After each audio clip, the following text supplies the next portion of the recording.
Walkerton is a small rural community in northern Indiana. A few years ago, Walkerton wrestled with a huge problem.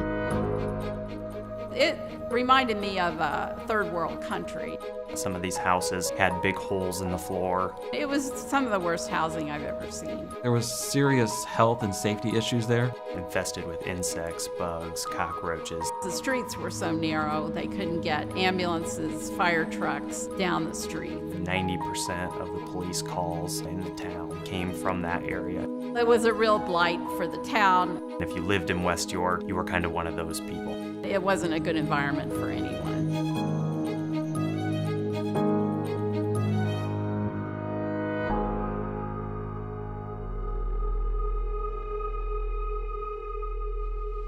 The neighborhood was called West York, a section of Walkerton where landlords charged outrageous rents for substandard housing.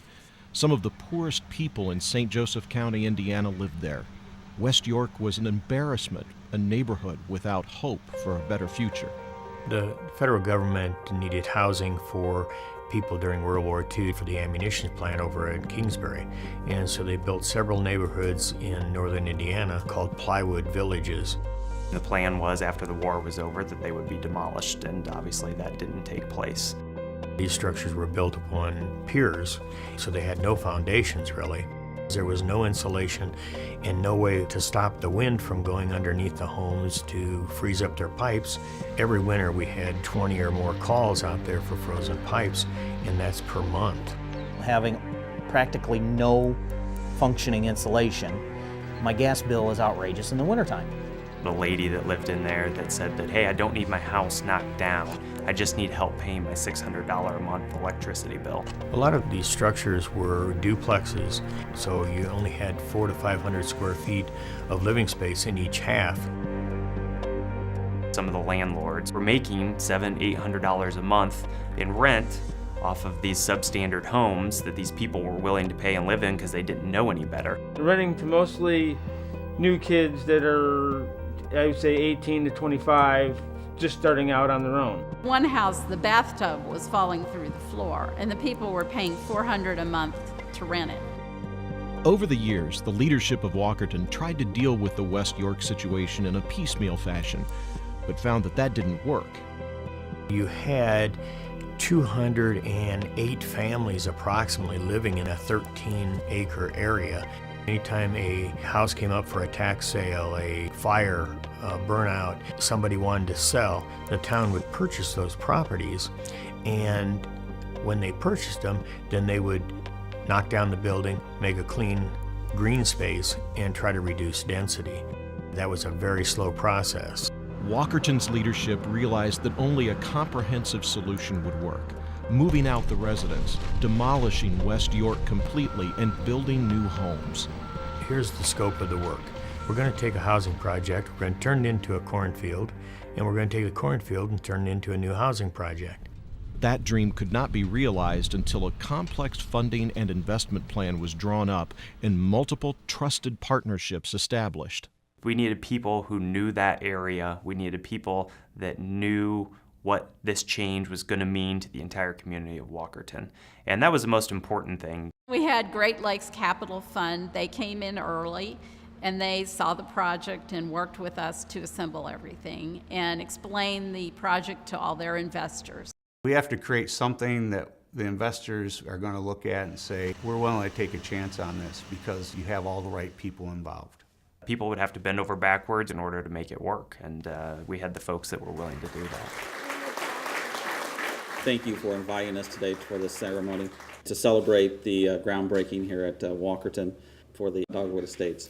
It was critical that the city was there, that the developer was there, that the sources of the Affordable Housing Program money from the Federal Home Loan Bank, the state of Indiana, and the stimulus money, the state allocating credits to the development. Those were all critical pieces. First Source Bank was in the mix, and then we had a great contractor, Granite Ridge. Once we all came together and talked through, we realized then that it is possible through a collaborative effort to redevelop West York into something that everyone in the community can be proud of. We had a great team, we really did. Despite the sincere desire to eliminate the blight of West York, the plan at first met with resistance from some residents. Screaming mad wouldn't have been the word for it. I didn't like the fact that they could come in and say, "You're moving." I don't want to move away because this home has been my home for the last 10 years. They understood the need, but of course, just like with anybody else, it's okay to do it until it affects me. It was their home, it was where they're at, it's where they felt comfortable, and they just didn't know that there was a better place out there for them. Once they found out that they were going to have better living conditions and that we were going to help them, almost all of them were very receptive to the project. When they were able to tell us some more information about where we would be going and different options and how things were going to work out, that helped. I'm excited. I know it'll be a safe home for my kids. The effort and the individual approach that was taken to make this work for everyone in the community, that's not something that we necessarily see in every project. I can see this is going to be a new beginning. Still, many Walkerton residents were skeptical that such an ambitious redevelopment plan would actually work. Lots of people at the beginning doubted us, and they thought, hey, this is just another run at trying to get something done here, and it's not going to happen. And it was amazing to see as houses started to fall and roads started to come up. People were like, wow, something really is going on.